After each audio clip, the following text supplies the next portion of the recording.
تو گدا ہوں اپنے کریم کا، میرا دین پا رہا ہے نہ نہیں. تھوڑی دیر توجہ کرنا اور سننا. وفاداری جو ہوتی ہے نا تھوڑی دیر کی، دیکھو نا حضرت بلال نے وفا کی تھی. یہاں کیا حال کرتے ہیں ہم لوگ کارکنوں کا. میں اکثر یہ روتا ہوں. میں کہتا ہوں جب تک تو پیر صاحب کے آستانے پہ جھاڑو دیتا ہے تب تک تو وہ بڑا وفادار مرید ہوتا ہے. اگر اس پہ قرضے چڑھ جائیں تو پیر صاحب کہتے ہیں اس کا ذاتی معاملہ ہے. جب تک وہ اپنے ہاتھوں سے سیاستدان کے اشتہار لگا رہا ہوتا ہے تب تک وہ کارکن ہوتا ہے، کارکن. اور جب وہ کہیں الجھ جائے تو کہتے ہیں جی اس کے ذاتی معاملے میں نہیں. یہ ذاتی معاملہ کیا ہوتا ہے؟ جب تیرے اشتہار لگا رہا تھا سیاستدان کے تب ذاتی معاملہ نہیں تھا. جب کسی کو ضرورت پڑ گئی تو اب معاملہ ذاتی ہو گیا. پیار کرنا پڑے، کچھ دینا پڑے تو پھر بھاگ گئے، بپھر گئے. اور لوگوں کے پاس جب دولت آتی ہے تو رنگ ہی بدل جاتے ہیں. جب اقتدار ملتا ہے تو انداز ہی بدل جاتے ہیں. جب اتوار کچھ اور ہوتے ہیں تو لوگوں کے طریقے بدل جاتے ہیں. اس لیے کہ رشتہ ضرورت کا بنا لیا ہم نے. سیدنا بلال نے بڑی مار کھائی تھی. کوئی بتائے حضرت بلال کو گورنری کا لالچ تھا؟ حضرت بلال حبشی کو کیا لالچ؟ بڑی مار کھائی. اور یارو بڑی ساری کھائی. ایک تو وہ مار ہے نا جو عبداللہ بن جدان مارتا تھا، امیہ بن خلف مارتا تھا، ایک تو وہ ہے.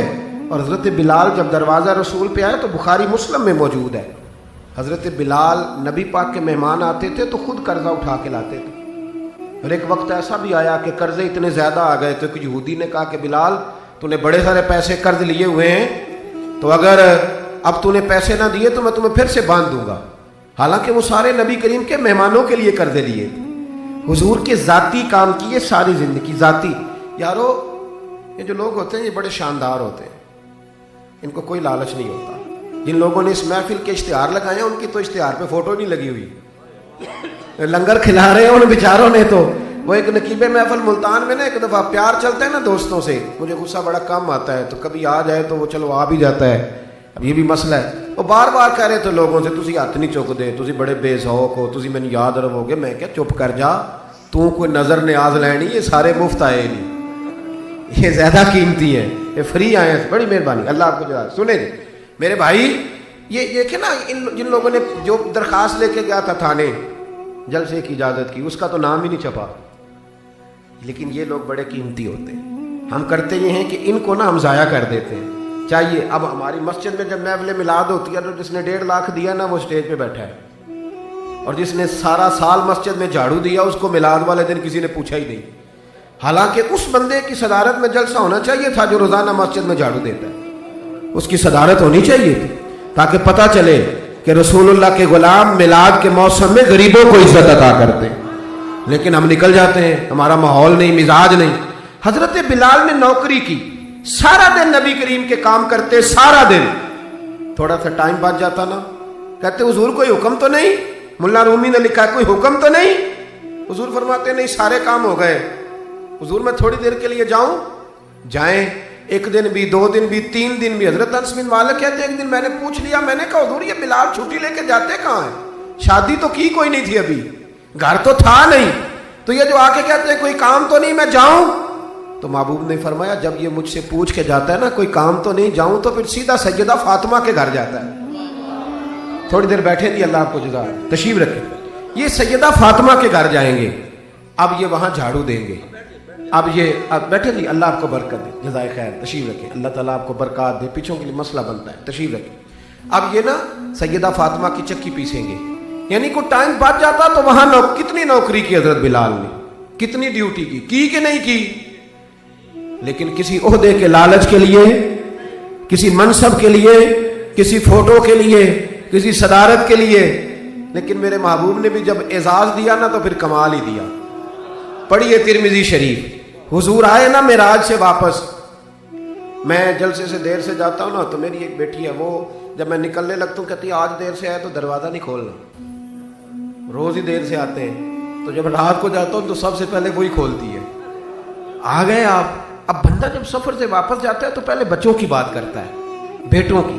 محبوب معراج کے سفر سے واپس آئے، لیکن سب سے پہلے جو بات کی وہ حضرت بلال حبشی کی. سب سے پہلی بات سیدنا بلال کی. مجمع میں بٹھا کے، مجمع میں حضرت بلال کو مجمع میں بٹھا کے فرمایا کیا عمل کرتا ہے بھائی تو بلال؟ عرض کی حضور کیا ہوا؟ فرمایا بتا کیا کرتے ہو؟ کون سا عمل ہے جو زیادہ کرتے ہو؟ کہا حضور حکم کریں. تو محبوب فرمانے لگے جب میں جنت میں گیا ہوں نا معراج کی رات, تو میں نے وہاں تیرے قدموں کی آواز سنی ہے. جنت میں تیری اب کس نے ذروں کو اٹھایا اور صحرا کر دیا, اور کس نے قطروں کو ملایا اور دریا کر دیا. یہ کس کی حکمت نے یتیموں کو کیا در یتیم, اور غلاموں کو دنیا بھر کا مولا کر دیا. ایک بڑی عجیب بات لکھی ہے ابن اسحاق نے, کہتے ہیں کہ جب فتح مکہ ہوئی نا, ظہر کا ٹائم ہوا, تو نبی کریم علیہ السلام نے فرمایا چلو بھی اذان پڑھو, بلال کو بلاؤ. تو جو ہے میری بات پر سنیں اور یاد رکھیں. حضور نے فرمایا بلال کو بلاؤ, اذان پڑھے. تو ایک شخص نے حضور کے کان میں مشورہ دیا کہ یا رسول اللہ صلی اللہ علیہ وسلم, کافر تو پہلے ہی سارے جل گئے, مر گئے, فتح مکہ ہے, تو کچھ لوگ حضرت بلال کے بڑے دشمن ہیں. تو یا رسول اللہ صلی اللہ علیہ وسلم, بلال یہ ہمیشہ پڑھتا ہے, وہی پڑھیں گے, تو آج نہ کسی اور کی ڈیوٹی نہ لگائیں اذان پڑھنے کی, فتح مکہ کا موقع ہے, چلو کوئی اور پڑھ دے. یہ روٹین میں جب پروگرام ہوتے ہیں تو تب تو مقررہ امام بھی نہیں نا جماعت کراتا, چلے کوئی بزرگ آئے ہیں وہ کرا دیں, آج موقع ہے, بری بھی بات کوئی نہیں. جس نے مشورہ دیا خلوص کے ساتھ دیا, حضور کوئی اور نہ آج پڑھ دے. لیکن میرے محبوب نے جو جواب دیا وہ بڑا قیمتی تھا. محبوب کریم فرمانے لگے جب پتھر کھانے پڑے تو تب تو بلال پڑے,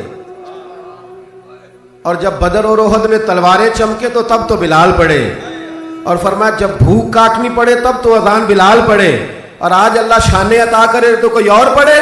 فرمایا سارے نیچے کھڑے رہیں گے, ابو بکر و عمر و عثمان و علی, طلحہ و زبیر, سارے ہمیشہ کی طرح سنیں گے, اور آج بیت اللہ کی چھت پہ چڑھ کے جو اذان پڑھیں گے وہ بلال حبشی ہوں گے.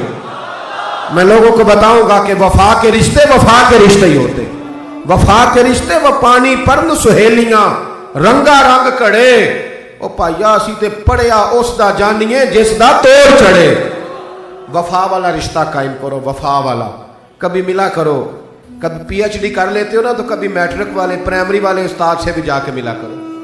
جب اللہ شان عطا کرے تو کبھی کبھی اپنے گاؤں بھی جایا کرو, کبھی جا کے ملا کرو. ہاں شہر میں آ کر پڑھنے والے بھول ہی گئے کس کی ماں نے کتنا زیور بیچا تھا. اپنے انداز نہ بدلو, اطوار نہ بدلو, اخلاق حسنہ کی دولت پیدا کرو. یہ جو ہم ٹوٹ گئے ہیں نا, امیروں کی سوسائٹیاں الگ ہیں اور غریبوں کی جھونپڑیاں الگ ہیں, انہوں نے بڑی تفریق پیدا کر دیا معاشرے میں. لوگ تو جنازے پڑھنے چھوڑ گئے ایک دوسرے کے, لوگوں کاٹ دیا. جس کے پاس پیسے زیادہ آئے, اپنے بھائی کی بچی غریب بیٹھی ہے رشتے کے لیے, اس کو وہ رشتے ڈھونڈ رہا ہے, کہہ رہا میرا کوئی میرے اسٹیٹس کے لوگوں میں رشتہ کرا دو. تو رشتے والے نے کہا وہ تیرا اپنے بھائی کی بھی تو بیٹیاں نا, تو وہاں کر لے. کہتا نہیں وہ جب شادی کرے گا نا تو میں تعاون کروں گا. تو تعاون تو بھائی کوئی اور بھی طرز کھا کے کر ہی دیتا ہے, تو اور بھی کو کر دیتا ہے. تو وہ والا رنگ اختیار کر جو اللہ رسول نے تجھے عطا فرمایا ہے. ہمارے معیار میں وہ وفا نہیں, وہ حسن نہیں. یہ میری طرح کے لوگ جن کو اللہ بڑی شان عطا فرماتا ہے, دین کے نام پر بڑا نوازتا ہے, لیکن لب و لہجے میں کئی دفعہ سختی آتی ہے, کئی دفعہ احساس نہیں ہوتا کہ ہم کیا کر رہے ہیں. اعلیٰ حضرت فاضل بریلوی فرمایا کرتے تھے لوگوں نبی پاک کے وفادار رہنا, فرشتے بھی تمہاری عزت کریں گے. کیا فرمایا؟ کہنے لگے فرشتے بھی کرتے ہیں تعظیم میری, فدا ہو کہ ان پر یہ عزت ملی ہے. اکرام کرنا, کبھی بھی اپنے نفس کو نصیحت کرنا, کبھی بھی